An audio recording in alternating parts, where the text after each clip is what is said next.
Vision cinema house தயாரிப்பில் சீனு ராமசாமி இயக்கத்தில் ஏகன் மற்றும் யோகி பாபு இணைந்து நடிக்கும் கோழிப்பண்ணை செல்லத்துறை செப்டம்பர் 20 முதல் திரையரங்குகளில். Your dream vacation to Dubai starts from ₹29,999 only with GT Holidays. விடுதலை சிறுத்தைகள் கட்சியில் இருக்கார் இல்லைங்களா, ஆதவ் அர்ஜுன், அவர் மார்ட்டின் குடும்பத்தை சேர்ந்தவர். மார்ட்டின் குடும்பம் வந்து பிஜேபிக்கு ரொம்ப நெருக்கமான குடும்பம். ஆனா ஆதவ் அர்ஜுன் ரெட்டி மேல வந்து அமலாக்கத்துறை ரெய்டு நடத்தி வழக்கு பதிவு பண்ணிருக்கு. இப்ப அவர் திடீர்னு திமுக கூட்டணிக்கு எதிராக அவர் பேசுறாரு. அப்ப அந்த அமலாக்கத்துறையோட கைது நடவடிக்கை அந்த மிரட்டலுக்கும் திமுக எதிராக இவர் நிலைப்பாடு எடுக்கிறதுக்கும் ஒரு சம்பந்தம் இருக்கு. காவேரியில இவருக்கு சிகிச்சை அளித்த டாக்டர் வந்து பார்க்கக்கூடாது, இது அமலாக்கத்துறையுடைய கட்டுப்பாடு. ஆனா செந்தில் பாலாஜியை வந்து தொழிலதிபர்கள் உறவினர்கள்ன்ற பேர்ல சந்திக்கிறாங்க. சந்திச்சுட்டு உனக்கு ஏன்பா இவ்வளோ கஷ்டம், நீ ஏன் திமுகலேயே இருக்க? ஏற்கனவே வந்து இவர் மின்சாரத்துறை அமைச்சராக இருந்தார், மதுபானத்துறை அதுலேயும் வந்து அமைச்சராக இருந்தார். இப்போ திரும்பவும் அதே அமைச்சர் பதவி அவருக்கு கிடைக்குமா? இந்த சங்கிகள் குரூப் இருக்கு இல்லையா, இவங்க போடுற வழக்கை எதிர்த்து வெளியில் வர்றவங்க எல்லாருமே ஒரு விதத்தில் தியாகி தான். நக்கீரன் டிவி நேயர்களுக்கு வணக்கம். இன்றைய நிகழ்ச்சிக்கு நக்கீரனின் முதன்மை சிறப்பு செய்தியாளர் திரு தாமோதரன் பிரகாஷ் அவர்களை வரவேற்கிறோம். வணக்கம் சார். வணக்கம். செந்தில் பாலாஜி ரொம்ப காலமாக வந்து தமிழ்நாட்டில் அனைவருமே எதிர்பார்த்துக்கிட்டு இருந்தது அவருக்கு எப்போ ஜாமீன் கிடைக்குங்கிறது. கிட்டத்தட்ட 15 மாத காலத்துக்கு அப்புறமா வந்துட்டு இப்போது ஜாமீன் கிடச்சிருக்கு. சமீப காலத்தில் அமலாக்கத்துறை கைது செய்த அரசியல் தலைவர்களை பார்த்தோன்னா இவருக்கு தான் வந்து நீண்ட காலத்துக்கு சிறையில் இருக்க மாதிரி இருக்குது. இப்போ கெஜ்ரிவால் பார்த்தோன்னா ஒரு 6 மாத காலம் சிறையிலேருந்து ஜாமீனில் வெளியில் வந்திருக்கிறாரு. அவர் சந்திரசேகர் ராவோட மகள் கவிதா அவங்க வந்து ஒரு 5 மாத காலத்துக்கு சிறையிலேருந்து ஜாமீனில் வெளியில் வந்திருக்காங்க. இப்போது நம்ம இது தமிழக அரசியலுக்கு போகிறதுக்கு முன்னாடி இந்த அமலாக்கத்துறையோட கைது நடவடிக்கை பார்ப்போம். அமலாக்கத்துறை அதாவது ஒரு பொதுவாக வந்துட்டு ஒருத்தர் மேலே ஒரு கைதுன்னு வந்துச்சுன்னா கைது பண்ணி விசாரணைக்கு அப்புறம் அவங்கள அதுக்கப்புறம் அந்த சிறை தண்டனை கிடைக்கிறதுன்னு ஒன்று இருக்குது. ஆனால் அமலாக்கத்துறை எப்போ பார்த்தாலும் வந்துட்டு அவங்க இந்த விசாரணை பண்ணுற நேரத்தில் உள்ளே வச்சிருக்கிறது மட்டுமே இருக்குது. அதுக்கப்புறம் அவங்க வந்துட்டு விசாரித்து அதை கண்டுபிடிச்சி அதுக்கப்புறம் சிறை தண்டனை அப்படிங்கிற மாதிரியே இல்லை. அப்போ இவங்களோட நடவடிக்கை எல்லாமே இந்த மாதிரி தானா, ஒரு விசாரணைங்கிற மாதிரி மட்டுமே கைது பண்ணுறது தானா? அதுதான் அமலாக்கத்துறை. அமலாக்கத்துறையுடைய மோடி ஆட்சியில் வந்து அமலாக்கத்துறை இதுவரை கைது செய்யப்பட்டவங்க எல்லாருமே வெளியில் வந்துட்டாங்க. இதில் வந்து மணீஷ் சிசோடியா வந்து செந்தில் பாலாஜியை விட 1 மாதம் அதிகமாக இருந்தார் உள்ள. செந்தில் பாலாஜிக்கு முன்னமே கைதாகி அவர் 1 மாதம் அதிகமாக இருந்தார். இவங்க எல்லாருமே வந்து தவறான வழக்குகளில் கைது பண்ணியிருக்காங்க. பல வழக்குகளில் வந்து உச்சநீதிமன்றம் சொல்கிறது வந்து நீ சார்ஜ் ஷீட் போடலை, நீ வந்து குற்றத்தை நிரூபிக்கலை, சாட்சி விசாரணை ஆரம்பிக்கலை, குற்றச்சாட்டு பதிவு பண்ணலை, எதுவுமே பண்ணலை. ஆனால் பிஎம்எல்ஏ பணப்பரிமாற்ற தடை சட்டத்தின் கீழ் தூக்கி உள்ளே வச்சிடுறேன். உள்ளே வச்சுட்டு அவங்கள பெயிலும் கிடையாது. பிஎம்எல்ஏவுடைய ஸ்பெஷல் கிளாஸ் என்னன்னா பெயில் கிடையாது. அவங்களுக்கு பெயிலை வந்து பயங்கரமாக அப்போஸ் பண்ணாங்கன்னா பிஎம்எல்ஏ பிரகாரம் அவங்களுக்கு பெயில் கொடுக்கக்கூடாது. அப்போது கீழ்கோர்ட்டுகள் ஹைகோர்ட்டுகள் எல்லாமே பெயிலை ரிஜெக்ட் பண்ணிக்கிட்டே வரும். இப்போ செந்தில் பாலாஜி விஷயத்தில் என்ன சொன்னாங்க, அவங்க தம்பி அசோக்கை காரணம் காமிச்சு அவர் வந்து வெளியில் இருக்கார், இவர் மந்திரியாக இருக்கார் அப்படின்னு சொன்னாங்க. மந்திரி பதவியை இவர் ராஜினாமா பண்ணிட்டார், இவர் எம்எல்ஏவாக இருக்கார் அப்படின்னா இப்போ எம்எல்ஏ பதவி ராஜினாமா பண்ண முடியுமா? ஸோ இப்படியே சாக்கு சொல்லிக்கிட்டே இருந்தாங்க. உடல்நிலை சரியில்லை அப்படின்னு ஒரு நீதிமன்றத்திலே மயங்கி விழுந்தார் ஒரு தடவை. அப்பவும் இவங்க கண்டுக்கல. சரி, எல்லாமே ரைட்டு, ஊழல் வழக்குன்றீங்க, மோசடி வழக்குன்றீங்க, ஏமாத்தினார்லாம் சொல்கிறீங்க, அதுக்கான ட்ரையல்ன்றது தனியாக ஓடிக்கிட்டு இருக்கு. அமலாக்கத்துறை அதை வச்சு பதிவு பண்ண வழக்கு இருக்கு இல்லைங்களா, இவங்க 2019ஆம் ஆண்டே பதிவு பண்ணுறாங்க அந்த வழக்கை. அந்த வழக்கை வந்து இன்னைக்கு வரைக்கும் அது தொடர்பான விசாரணை தொடங்கப்படவே இல்லை.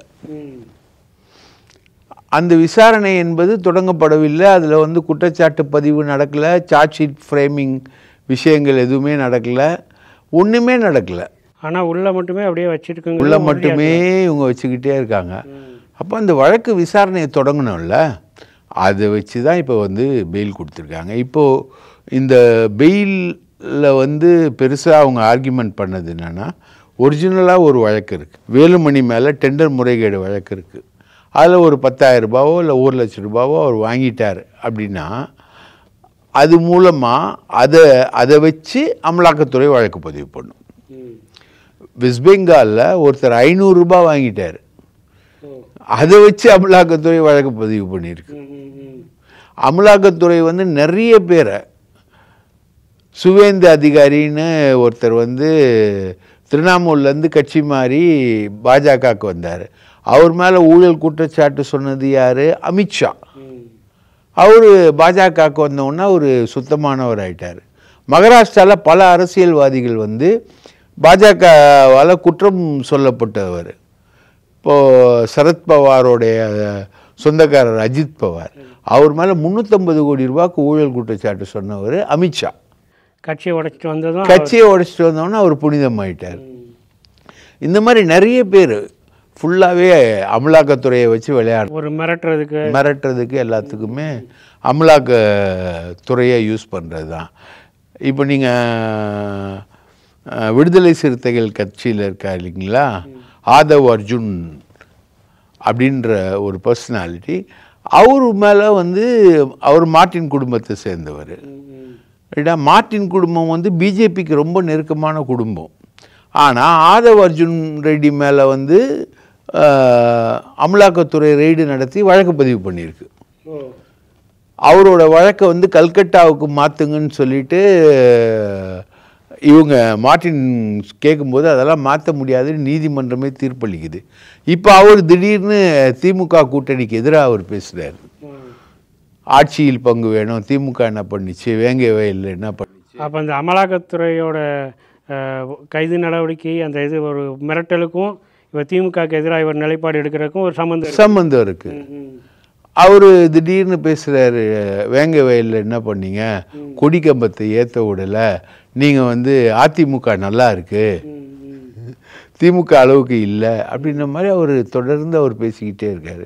திமுக கூட்டணி உடையிற மாதிரி 4 படத்தில் நடித்தவங்களாம் துணை முதல்வர் ஆகலாம், திருமாவளவன் வந்து துணை முதல்வர் ஆக முடியாதா அப்படின்னு அவர் பேசுகிறார். திமுக உட்கட்சி விவகாரத்தையும் இவர் எடுத்து பேசுகிறாரு. உட்கட்சி விவகாரத்தையும் எடுத்து பேசுகிறார், ஆட்சிக்கு எதிராக பேசுகிறார், திமுகவுக்கு எதிராக பேசுகிறார், எல்லாம் பேசுகிறார். இப்போது திருமாவளவன் கூட அவர் பேசுகிறது அவருடைய சொந்த கருத்து, அதுக்கும் கட்சிக்கும் சம்மந்தம் இல்லை, நாங்கள் திமுக கூட்டணியை விட்டு வெளியேற போவதில்லை அப்படின்னு திருமாவளவன் இப்போ சொல்கிறாரு.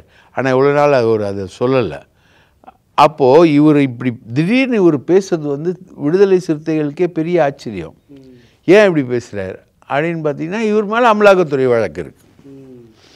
எனக்கும் மார்ட்டின் குடும்பத்துக்கும் சம்மந்தம் இல்லைன்னு சொல்லியிருக்காரு. ஆனால் அமலாக்கத்துறை வழக்கில் ஒரு பேர் இருக்குது. செந்தில் பாலாஜி மேலே இதே மாதிரி கெடுபிடிலாம் ரொம்ப பயங்கரம் கெடுபிடி. அதாவது அவர் சிறையில் வச்சுட்டு எத்தனையோ பேர் போய் அந்த கோவை தொழிலதிபர்கள் போயிட்டு, உனக்கு எதுக்கு இது கஷ்டம், அவர் வந்து ஹார்ட் பேஷண்ட்டு, இதில் ஹியூமன் ஆங்கிள் என்னென்னா, மனிதாபிமானத்தோடு பார்க்க வேண்டிய ஆங்கிள் என்னென்னா, இதய நோயாளிகளாக இருக்கிறவங்க ரெகுலராக வந்து போய் செக்கப் எடுக்கணும்.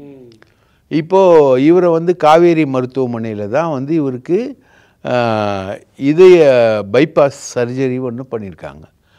அந்த டாக்டரை வந்து இன்னைக்கு வரைக்கும் இவரால் போய் பார்க்க முடியல. ட்ரீட்மெண்ட்டுக்கு ஒரு பக்கம் எடுக்கணும், இன்னொரு பக்கம் சாப்பாட்டிலே வந்து நீங்கள் இதெல்லாம் சேர்க்கக்கூடாதும்பாங்க. இந்த மாதிரி அதுக்கான அது சிறையில் கிடைக்குமா அந்த சாப்பாடு, அது கஷ்டம் இல்லைங்களா?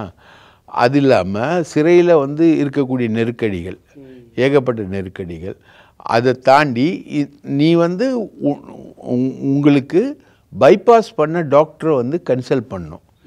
அதோட லெவல் என்ன ஆயிருக்கு அப்படின்றத கேட்கணும். இப்போ அவருக்கு உடல் நடுக்கம் வந்துருச்சு, மயக்கம் வந்துருச்சு, பிபி ஹெவியாக இருக்குது செந்தில் பாலாஜிக்கு, எல்லாம் இருக்குது. அப்போது இங்கேருந்து தொழிலதிபர்களை சிறைக்கு அனுப்புறது, டாக்டர்களை அனுப்புறது இல்லை.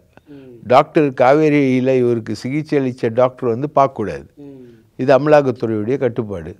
ஆனால் செந்தில் பாலாஜியை வந்து தொழிலதிபர்கள் உறவினர்கள்ன்ற பேரில் சந்திக்கிறாங்க. சந்திச்சுட்டு, உனக்கு ஏன்பா இவ்வளோ கஷ்டம், நீ ஏன் திமுகலேயே இருக்க, திமுக விட்டு வெளியில் வந்துட்டேன்னா உன்னை காப்பாற்றிட்டு போகிறாங்க, உன்னை காப்பாற்றிட்டு போகலாம் அப்படின்றது தான் அவங்க சொல்கிறாங்க. இவங்களுடைய டார்கெட் என்னென்னா, பாலாஜி வந்து பல கட்சிகளுக்கு போயிட்டு வந்தவர், ரைட்டுங்களா? அவர் வந்து பல கட்சிகளுக்கு போயிட்டு வந்தவராக இருந்தவர். அவர் வந்து இப்போது இந்த பிரச்சனையில் வந்து மாட்டி உள்ளே போகிறார். அப்போது இவர் மூலமாக வந்து திமுகவுடைய முதல் குடும்பத்துக்கும் இவருக்கும் என்ன உறவு, ரைட்டுங்களா? இந்த டெண்டர் இந்த விஷயங்கள்லாம் லஞ்சம் லாவண்யம் அதெல்லாம் இருக்குதுன்னு சொன்னாங்க. அந்த லஞ்சம் லாவண்யம்லாம் எப்படி இவர் வந்து ஸ்டாலினுக்கும் உதயநிதிக்கும் எப்படி இவர் ஏதாவது காசு கொடுத்தாரா? இவரோட சேமிப்பில் கிட்டத்தட்ட இவரை கைது பண்ணும்போது என்ன சொன்னாங்கன்னா 250 கோடி ரூபாய் கிட்டத்தட்ட இவர் வந்து டிரான்சாக்ட் பண்ணியிருக்காரு அப்படின்னு சொன்னாங்க. கடைசியில் பார்த்தா 2 கோடி ரூபாய் தான் அவர் டிரான்சாக்ட் பண்ணியிருந்தார். அதுவும் வீடு வாங்கிறதுக்கு வீடு கட்டுறதுக்கு அவங்க உறவினர் பேரில் வீடு கட்டுறாரு.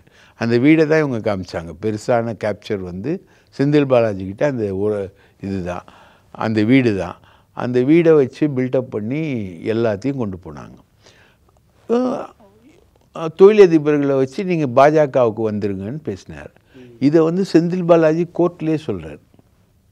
என்னை வந்து பாஜகவுக்கு கூப்பிட்றாங்க, பாஜகவுக்கு போனால் இந்த வழக்குகள்லாம் நீர்த்து போக செய்கிறோம் அமலாக்கத்துறை மூலமாக அப்படின்றத நாங்கள் சொல்கிறோம் அப்படின்றத வந்து செந்தில் பாலாஜி கோர்ட்லேயே சொல்கிறார். கொங்கு மண்டலத்தில் திமுக வந்து ஒரு நல்ல அளவில் பில்டப் பண்ணி கொண்டு வந்ததில் வந்து இவருக்கு முக்கிய பங்கு இருக்குது. அதனால் வந்து அதாவது சட்டமன்ற தேர்தலில் கொங்கு மண்டலத்தில் வந்து முழுக்க ஜெயிக்கிறது வந்து அதிமுக. ஒரு சீட்டு கூட கிடையாது கோவை மாவட்டத்தில். DMK wash out. ஆனால் இம்மீடியட்டாக உள்ளாட்சி தேர்தலில் செந்தில் பாலாஜி அங்கே பொறுப்பேற்கிறார். கரூர் மாவட்ட பெல்ட்டில் செந்தில் பாலாஜி ஜெயிக்கிறார். கொங்கு மண்டலத்திலே திமுக ஜெயிச்ச இடம் வந்து கரூர் தான். அப்போது அவரை ப்ரமோட் பண்ணி அங்கே போடுறாங்க. அங்கே போட்ட உடனே 100 மாநகராட்சி சீட்டில் 95 மாநகராட்சி அவர் ஜெயிக்கிறார். கவுன்சிலர் தொகுதி ஜெயிக்கிறார். ஜெயிச்சு அவர் காட்டுறாரு. அப்போது எனக்கு தெரிஞ்ச ஒரு போலீஸ் ஆஃபீஸர் சொன்னார், நாங்கள் கூட 90 மாநகராட்சி சீட்டு தான் ஜெயிக்குன்னு அக்கௌண்ட் கொடுத்தோம். பாலாஜி வந்து சிஎம் கிட்ட நம்ம வந்து 96 ஜெயிப்போம் அப்படின்னாரு.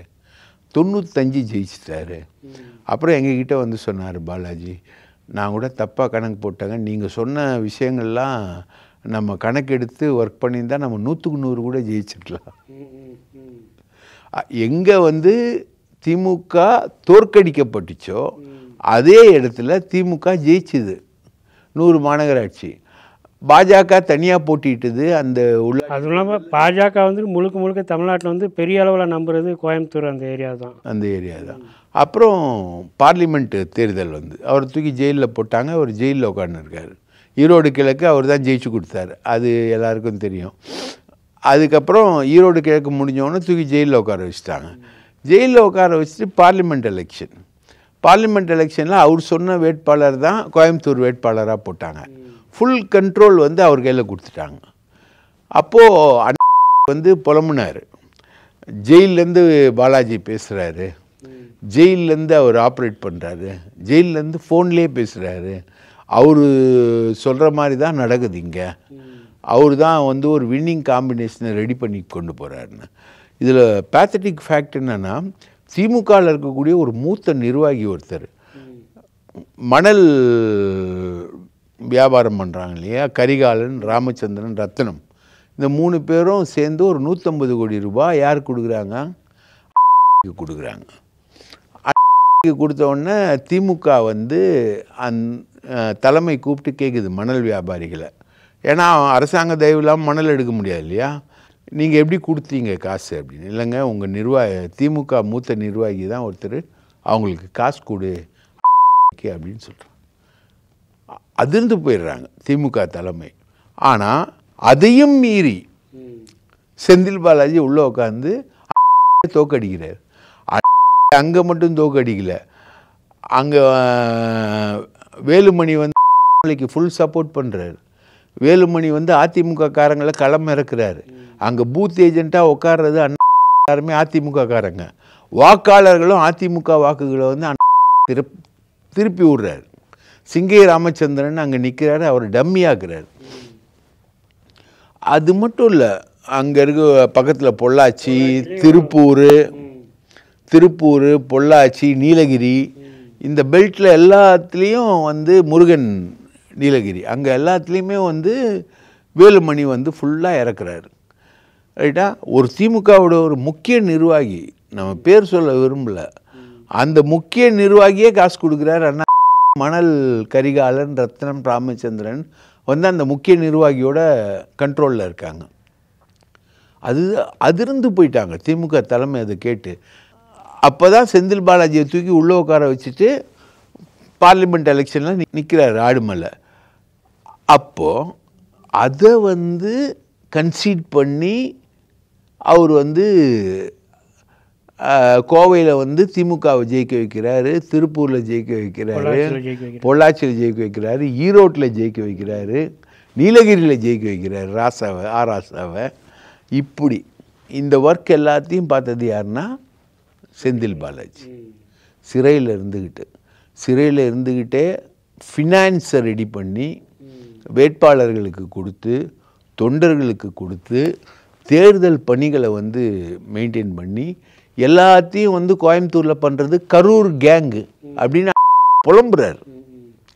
அதெல்லாம் மீறி எல்லாத்தையும் ஜெயிக்க வைக்கிறார். அவர் சிறைக்கு போகிறதுக்கு முன்னாடி சொன்னார் 39 தொகுதிகள்லேயும் திமுக வெற்றி பெறும்னு. அவர் சிறையை விட்டு வெளில வரும்போது 40 தொகுதிகள்லேயும் திமுக வெற்றி பெற்று 40/0.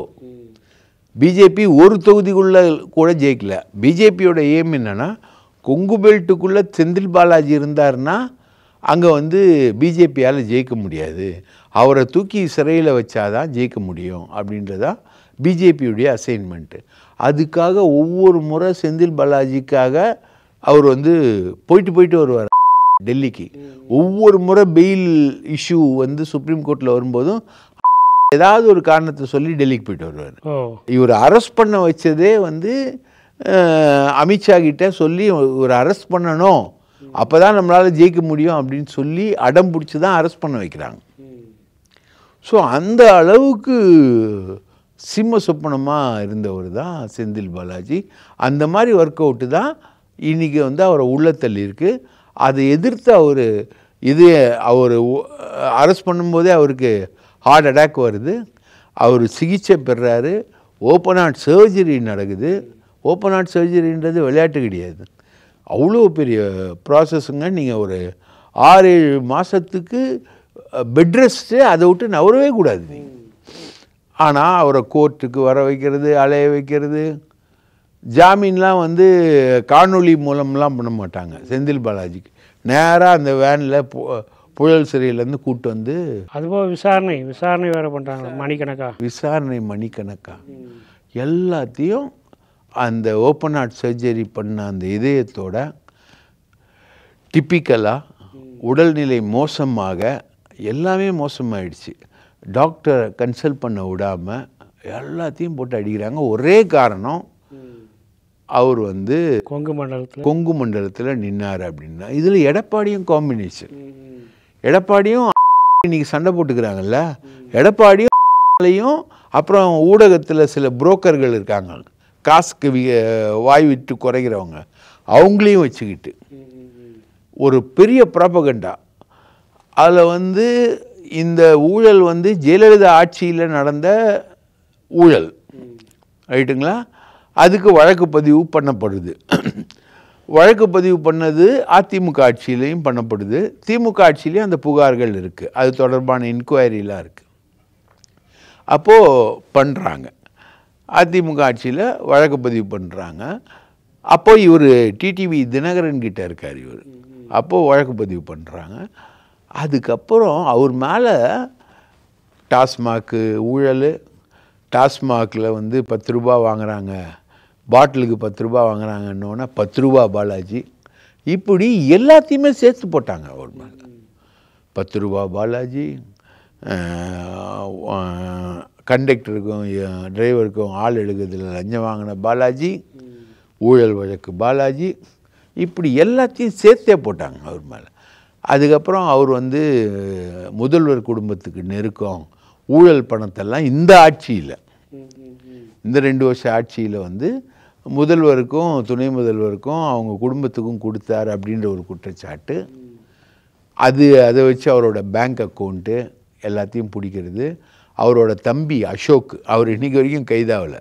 அவரை வந்து டோட்டலாகவே தலைமறைவாக்கிட்டு அவரை ஓட விட்டுட்டு அவர் மாட்டினா அவரை வச்சு கொண்டு போகலான்னு பார்த்தாங்க. அந்த மாதிரி நிறைய விஷயங்கள். ஆனால் அந்த 15 மாதத்தில் இதை பற்றி எதுவுமே வந்து இவங்களால் வந்துட்டு ஒன்றும் பண்ண முடியல. வழக்கு வந்து ப்ரொசீட் ஆகலை. வேற இந்த வழக்கு கண்டக்டருக்கு வந்து சேர்க்கறதுக்கு துட்டு கேட்டாருன்ற வழக்கு வந்து ப்ரொசீட் ஆயிடுச்சு. அதில் சாட்சி விசாரணை வரைக்கும் போயிடுச்சு. சரிங்களா? சுமார் ஒரு 18 சாட்சியோ விசாரணைக்குள்ளே நடந்துகிட்ருக்கு. இப்போ பெயில் கண்டிஷனே என்னென்னா, அந்த சாட்சிகளோடு நீங்கள் வந்து எந்த விதத்தில் நேரடியாகவோ மறைமுகமாகவோ தொடர்பு கொள்ளக்கூடாது அப்படின்றது தான் பெயிலோட கண்டிஷனில் ஒன்று. அந்த பெயிலை கூட அமலாக்கத்துறை கிட்ட கொடுக்கணுமா இல்லை முதன்மை அமர்வு நீதிமன்றத்தில் சமர்ப்பிக்கணுமா அப்படின்னு ஒரே ஒரு கன்ஃபியூஷன். அதுக்கப்புறம் முதன்மை அமர்வு நீதிமன்றத்தில் சமர்ப்பிச்சுட்டு அந்த நீதிபதி வந்து ஏற்றுக்கிட்டாங்க. இதில் வந்து நிறைய பேர் இதில் பயங்கரமாக விளையாண்டாங்க. இதில் எக்கச்சக்க விளையாட்டு. எல்லாத்தையும் பொறுமையாக உட்காந்து அதை ஃபேஸ் பண்ணி அதை வந்து வெற்றிகரமாக்கி செந்தில் பாலாஜி வெளியில் வந்துட்டார். ஏற்கனவே வந்து இவர் மின்சாரத்துறை அமைச்சராக இருந்தார், மதுபானத்துறை அதுலேயும் வந்து அமைச்சராக இருந்தார். இப்போ திரும்பவும் அதே அமைச்சர் பதவி அவருக்கு கிடைக்குமா, வேறு ஏதாவது மாற்றங்கள் இருக்குமா? அதே அமைச்சர் பதவி அவருக்கு கிடைக்க போகுது. அதோட அவருக்கு வந்து ஒரு பெரிய கட்சி பதவியும் கிடைக்கும். கட்சிகளையும் ஒரு கட்சியில் வந்து ஒரு பெரிய நிர்வாக பதவியும் அவருக்கு கொடுக்க போகிறாங்க. அவரை வந்து கொங்கு மண்டல இன்சார்ஜாக போட்டு கொங்கு மண்டலத்தில் தேர்தலை சந்திக்கிறதுல வந்து இனி செந்தில் பாலாஜி தான் அதை லீட் பண்ண போகிறாரு. அவருக்கு கட்சி பதவியும் கொடுக்க போகிறாங்க. அமைச்சரவை மாற்றத்தில் இப்போ நம்ம விவாதிச்சுக்கிட்டு இருக்கோம்ல, ஒரு சீனியர்களுடைய அமைச்சர் பதவி வந்து மாற்றப்பட போது 2 புதிய அமைச்சர்கள் வந்து பதவியேற்கிறாங்க. ஒருத்தர் வந்து கோவிச்செய்யன்னு சொல்கிறாங்க, இன்னொன்று வந்து பனைமரத்துப்பட்டி ராஜேந்திரன் ஒருத்தர். சீனியர் அமைச்சர்கள் ஒரு 2 பேர் உள்ளே வராங்கன்னா யாராவது ஒருத்தருக்கு வந்துட்டு அமைச்சர் பதவி, ஒருத்தர் வெளியில் போகிறாருங்க. அது ஒரு சீனியர் அமைச்சர் தான் வெளியில் போகிறாரு. அதெல்லாம் கூப்பிட்டு பேசிக்கிட்டு இருக்காங்க. அதெல்லாம் நெகோசியேஷன்ஸ் நடந்துக்கிட்டு இருக்கு. உதயநிதி துணை முதல்வர் ஆகிறாரு. Senthil Balaji electricity minister plus மதுவிலக்கு ஆயத்தீர்வைத்துறை. எந்த 10 ரூபா பாலாஜின்னு சொன்னீங்களோ அந்த துறைக்கே அவர் மறுபடியும் அமைச்சர் ஆகிறார். அதாவது இவங்க இந்த சங்கிகள் குரூப் இருக்கு இல்லையா, இவங்க போடுற வழக்கை எதிர்த்து வெளியில் வர்றவங்க எல்லாருமே ஒரு விதத்தில் தியாகி தான். உண்மைதான். இப்போ நீங்கள் சொல்கிற பார்த்தா அவங்க எப்போல்லாம் வந்து அமலாக்கத்துறை வந்து யாரெல்லாம் கை வைக்குதுன்னு பார்த்தோம்னால வந்து எதிர்கட்சி தரப்பில் இருக்கவங்கள தான் கை வைக்கிறாங்க, அல்லது ஒரு கட்சியை உடைச்சிட்டு வர்றதுக்கு தயாராக இருக்கவங்க வந்துட்டு அப்படியே விட்டுறலாம் அப்படிங்கிற கணக்கில் வந்துட்டு அவங்கள ஒரு மிரட்டுறதுக்காக கை வைக்கிறாங்க. அந்த மாதிரி தான் இருக்குது. அப்போது நான் கட்சியை விட்டு உடைச்சிட்டு வர மாட்டேன், நான் அவங்களோட வழக்கை சந்திக்கிறேன் அப்படின்னு துணிஞ்சு எடுக்கிறவங்கள வந்துட்டு நம்ம அப்படி சொல்லலாம் தான். கண்டிப்பாக அதுதான் இன்றைக்கி நடந்திருக்கு. செந்தில் பாலாஜி கொண்டாடப்படுகிறார். அவருக்கு பதவிகள் தேடி வரப்போது. திமுகவிலையும் திமுக வந்து 50 வருட கட்சி, அவருடைய வருகைக்காக அமைச்சரவை மாற்றம் செய்யாமல் காத்திருந்தது. துணை முதல்வராக உதயநிதி ஸ்டாலின் பதவி ஏற்பதை கூட அவங்க ஒத்தி வச்சாங்கன்னா அந்த அளவுக்கு பாஜக வந்து அவரை வச்சு கேம் விளையாட நினச்சிது. அதுக்கு அவர் ஈல்ட் ஆகலை. அவரை வச்சு ஒரு பொய் கையெழுத்து வாங்கி பொய் சாட்சி ஒன்று ரெடி பண்ணிட்டா திமுக வந்து கபலீகரம் பண்ணலாம் அப்படின்றது தான் அவங்களுடைய பிளான்னு. அதுக்கு அவர் ஈல்டே ஆகலை. இவ்வளோ கஷ்டங்களுக்கு நடுவுலையும் அவர் நின்று தாங்கி பிடிச்சி அவர் வராரு.